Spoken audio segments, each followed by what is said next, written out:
Ladies and gentlemen, boys and girls, little children, small dogs and cats, you are now watching Team Destruction TV, where I am the Donbot. And today we'll be bringing to you another Team Destruction guide, mainly going over group roles. Today, it's tanking. Without further ado, let's go.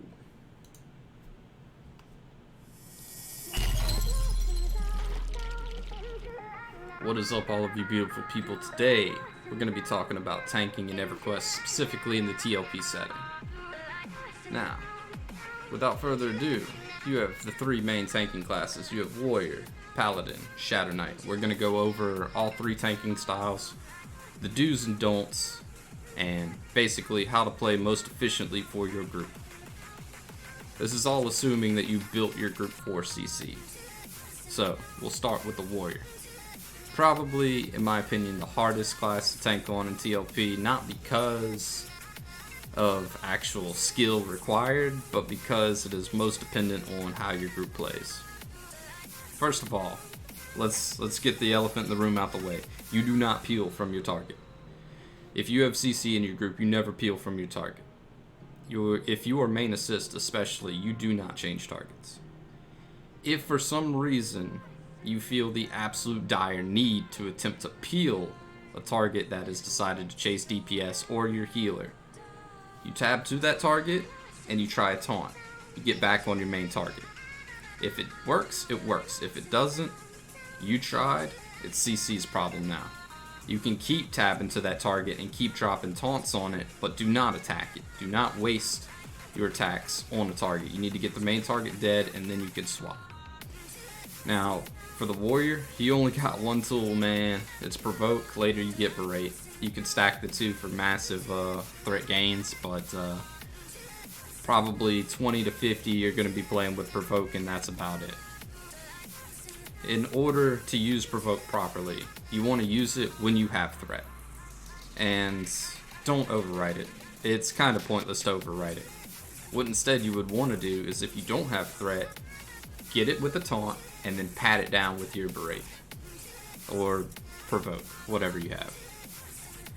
As for the other targets, if you are already tanking the main target, and the other stuff is mezzed or beating on other people, you can taunt the other target to try and get it to target you, and then you provoke it. Always taunt, and then provoke. Taunt, and then provoke.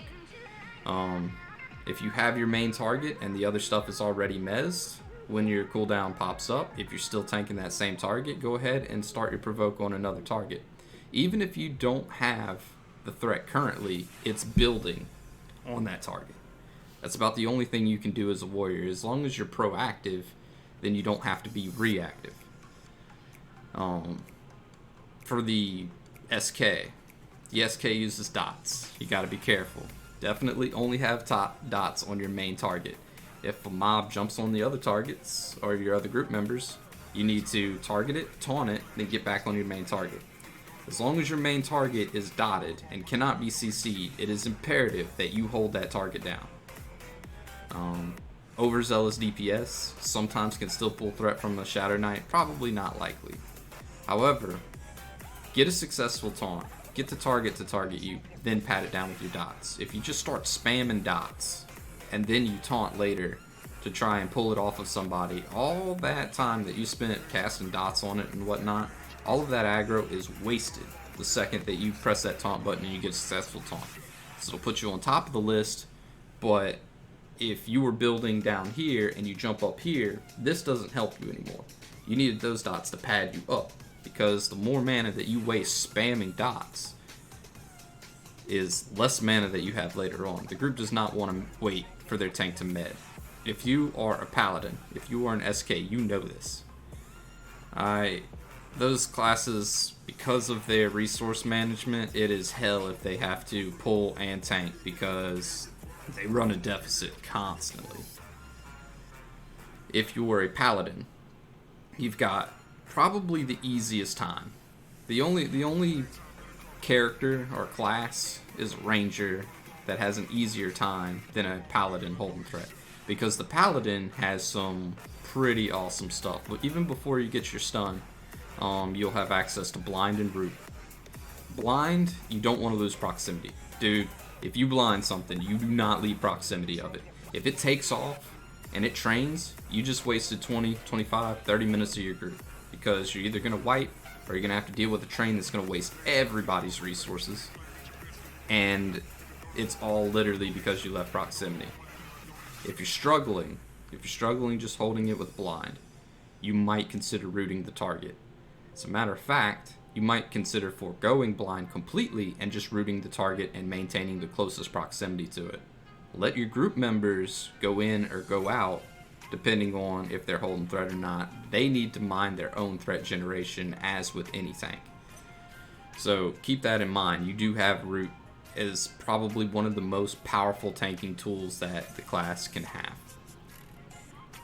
But mainly, holding threat as a paladin is so easy because if you heal the puller on incoming, heal is such a highly weighted action that it's just going to jump on you anyway. And if you heal yourself while you're tanking, not only does the cleric or the shaman or the druid not have to heal you for that damage, but you also generated a crap ton of aggro for yourself.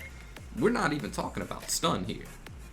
Stun is the end-all, be-all, easy, boom, get aggro. Because the second you start throwing out them 6-second stuns, it gets kind of crazy. Every paladin knows this. Anybody who plays a paladin already knows this stuff. But the main takeaway from this, of all the tanks, is that you do not peel. You use other actions to pull them onto you, or you let CC do their job. If you built a group without CC, life can be rough, but it can be great, because that means you probably have a lot more DPS at your disposal. However, that's on the group to manage their aggro so that you can do your job, which is tank the mob. The more damage you mitigate, the more mana that the healers have, the more your group can keep pulling. And that's the fundamentals of the three classes of tanking. Your stat priorities, to be honest, with a warrior, a paladin, or a shatter knight, get AC. Get AC at all costs. Don't waste your time with wisdom. Don't waste your time with intelligence. Don't waste your time with strength. Those stats are all nice, but honestly, they do nothing. Nothing for a tank. The strength is more highly weighted because it does increase your DPS slightly by raising your ATK. It lets you move around a little bit better with those imbued granite spolders, which you should be wearing. Not even giving me shit about this, guys. Imbued granite spolders, if you can wear them, you need to wear them. Hell, my bard even wears them, okay? AC is king. The more AC you have, the more times you beat out the enemy's attack. You take those very, very small damage rounds. That's what gets your group to maintain high efficiency. That's high XP. For whatever reason, if you decide that you're going to forego AC, you better be getting hit points, cuz all I'm going to say is that you better be an HP sponge or you better be able to mitigate. Honestly, the Ranger is my favorite tank. They don't come with a lot of AC. That's the issue. But their aggro is hella good. Their aggro is so good that they can make up for a lot of a group's shortcomings. My friend Knox, he likes to play as Ranger a lot. He is a great tank. He pulls a lot as well on the Ranger. And if you're a Ranger that pulls, your aggro is so immense that nobody's pulling it off of you. If you use your Flame Lick when it comes in, that's it. It's done. They have a taunt button at their disposal, which is actually kind of crazy. So honestly, Ranger might be the greatest aggro tank, but their AC suffers. They gotta be hella geared if they're gonna be